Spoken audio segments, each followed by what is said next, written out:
কালো একজন সাহাবী, এত কালো দেখতে, এত কালো দেখতে, অসুন্দর, বয়স 40 হয়ে গেছে প্রায়।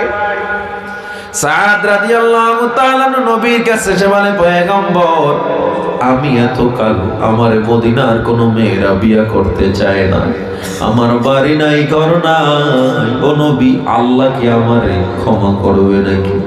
মানুষই আমারে পছন্দ করে না, আল্লাহ কি আমারে পছন্দ করবে নাকি? আমার নবী কয়, ও সাদ, আল্লাহ কারো গায়ের রং দেখিয়া কখনো মুমিন আল্লাহ নির্বাচিত করে না। আল্লাহ দেখে কার মনটা ভালো আর কার আমল ভালো। আমি নবী বললাম, তুমিও ইনশাআল্লাহ জান্নাতে যাইবা। সুবহানাল্লাহ না? আর তুমি বলছো মদিনার কোন মেয়ে তোমায় পছন্দ করে না। আমি নবী বললাম, মদিনার সর্বশ্রেষ্ঠ সুন্দরী তোমার বিবি হবে। টোটাল সাহাবায়ে কেরাম অবাক, কি বললো নবী আমার? মদিনার কোন থার্ড ক্লাস ফ্যামিলির মেয়েরা, গরিব ফ্যামিলির মেয়েরা, ভিক্ষুক ফ্যামিলির মতো যারা আছে, টাকা নাই, পয়সা নেই, এরাও সাদের সাথে মেয়ে দেয় নাই, কারণ সাদের টাকা নাই, চেহারা নাই, বাড়ি নাই। আর আমার নবী বলে সর্বশ্রেষ্ঠ সুন্দরী। অনেকটাই পার নবী কয়, সাদ ইবনুল ওয়াহাবের বাড়ি যাও, ইবনুল ওয়াহাবের বাড়ি গিয়ে তার মেয়ের ব্যাপারে প্রস্তাব দাও। এবার সাহাবায়ে কেরাম আটকে উঠছে। ইবনুল ওয়াহাব তো মদিনার প্রভাবশালী সবচেয়ে বড় নেতা, তার মেয়ে সর্বশ্রেষ্ঠ সুন্দরী, এর মেয়ের বিয়ে করবে সাদ। কিন্তু নবীর কথার দাম আছে না নাই? নবী কয়, যাও গিয়া প্রস্তাব দাও। ইবনুল ওয়াহাবকে গিয়া সাদ এবার প্রস্তাব দিছে, হে মদিনার লিডার, আল্লাহ নবী আমাকে পাঠাইছে আপনার মেয়ের বিবাহের প্রস্তাব নিয়া। ইবনুল ওয়াহাব বলে, ছেলেকে? বলে, ছেলে হলাম আমি। ইবনুল ওয়াহাব একটু অবাক চোখে তাকায় রইলেন, কি বলতেছো এটা? এ সাদ, তুমি কি জানো না তোমার বাড়ি নাই, ঘর নাই, বুঝলাম তোমার চেহারা নাই, কিছু নেই, কিন্তু তোমার থাকার মতো জায়গা নেই। আমার মেয়েকে আমি কেমনে এমন অনিশ্চিত ভবিষ্যতের দিকে ঠেলে দিব? কোন বাবা দিতে চায়? সাদ, তুমি আমারে মাফ করো, আমি আমার নবীর এমন প্রস্তাবটা রাখতে পারলাম না। আমার মেয়ের আমি কষ্টের মধ্যে ফালায় দেবে, এটা আমি কেমনে সম্ভব, আমি পারবো না। সাদ মনটা খারাপ করে যখন রওনা দেয়, জানালা থেকে একজন মেয়ে ডাক দিয়া কয়, সাদ দাঁড়াও, দাঁড়াও, আমার একটু কথা শুনে যাও। সাদ চেহারাটা ঘুরে দেখে ইবনুল ওয়াহাবের সুন্দরী মেয়ে তারে ডাক দিছে। সাদ কাছে গেল, মেয়েটা নেমে আসলো, নেমে এসে বলে, সাদ আমার বাবার কাছে একটু চলো, বাবার সামনে একটু দাঁড়াও। সাদ গিয়া যখন ইবনুল ওয়াহাবের সামনে আবার দাঁড়াইলো,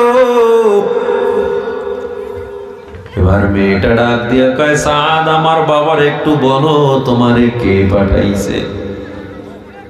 সাদ বলে, আমারে রহমাতুল লিল আলামিন পাঠাইছে। মেয়েটা আবার বলে, ও সাদ, তুমি আর একবার বলো, তোমারে কে পাঠাইছে?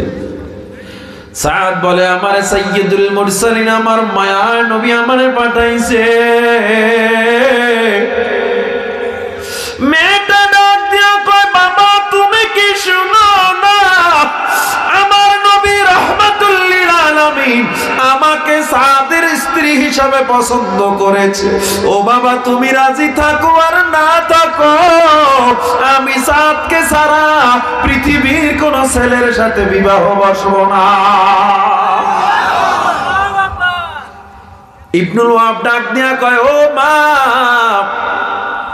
ও মা, আমি তোমার জীবনের দিকে তাকাইয়া আমি প্রত্যাখ্যান করেছিলাম, তুমি যেহেতু মেনে নিচ্ছ, ও মা, আমারও কোনো এখানে আর কোনো আমার কোনো আপত্তি নাই। জোরে জোরে কোন আল্লাহু আকবার।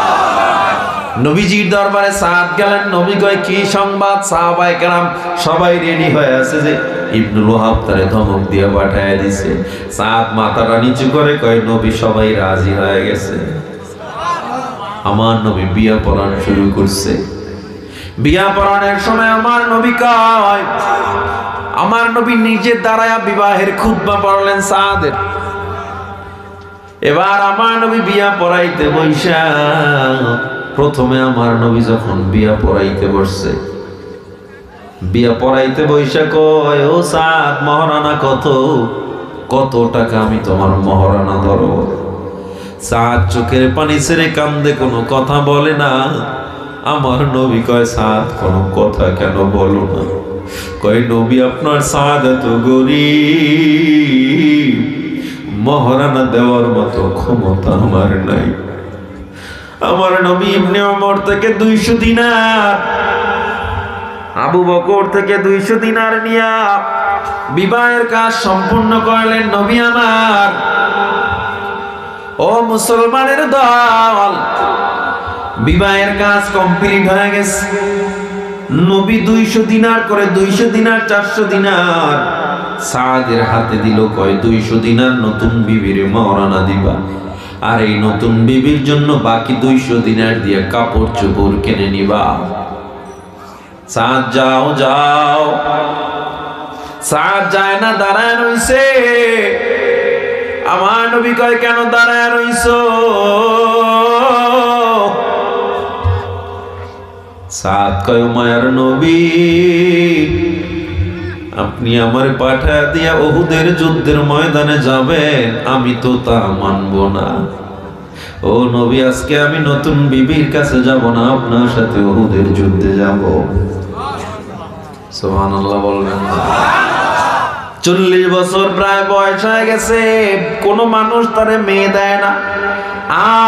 আজ মদিনার সর্বশ্রেষ্ঠ সুন্দরী তার বউ, এরপরেও জীবন দেওয়ার জন্য উহুদের ময়দানে রওনা দিছে। কেমন ধৈর্য, কেমন ধৈর্য! ধৈর্যের বয়ান শুধু শুনি, আমলের কোনো টেনশন আমাদের নাই। কেমন ধৈর্য! তার যৌবনকে সে কিভাবে রক্ষা করতেছে, এরপরেও টেনশন নাই, নতুন বিবির কাছে যাবে না। ও মুসলমান, যারা এখানে বিবাহিত তারা বউ পায়া গেছেন, আর কোনো ওই ফিল্ডে এখন নাই। একটা সময় যারা অবিবাহিত ছিলেন, চিন্তা করেন, বিবাহ একটা স্বপ্ন ছিল। কেমন হবে বিবাহ, কেমন হবে কি, কত বড় একটা যুবকের টেনশন। মানুষের জৈবিক চাহিদার এক শীর্ষতম নাম হলো বিবাহ। কিন্তু সাদ এটাকে কোরবানি দেওয়ার জন্য দাঁড়ায় আছে। নবী কয়, না না, তুমি নতুন বউর কাছে যাও।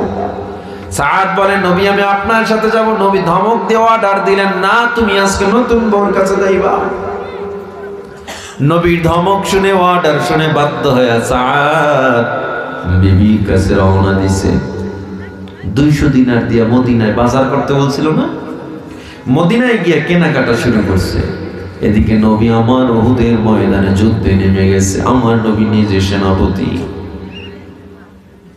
নবী আমার উহুদের দলবল নিয়ে তাবুকের যুদ্ধের কার্যক্রম শুরু করে দিলেন। সাদের মধ্যে মদিনার বাজারে পৌঁছেও কেনাকাটা শুরু করে দিলেন। একদিকে যুদ্ধ চলতেছে, এদিকে সাদ কেনাকাটা করতেছে। উহুদের ময়দানে যুদ্ধ চলতেছে, এদিকে সাদ কেনাকাটা করতেছে।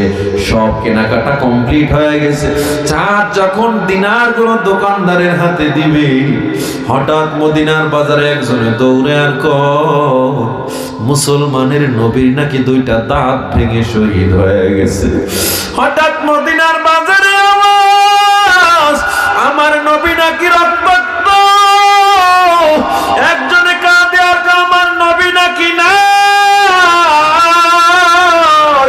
সাদ অবাক হয়ে থমকে দাঁড়ায় গেছে। দোকানওয়ালাকে ডাক দিয়া কয়, ভাই, তোমার টাকা তোমার, মালামাল নাও, আমার টাকাগুলো আমারে ফেরত দাও। আমি নতুন বিবির কাছে যাব না, আমার নবী নাকি উহুদের ময়দানে মার খায়। আমি নতুন বিবির কাছে যাব না।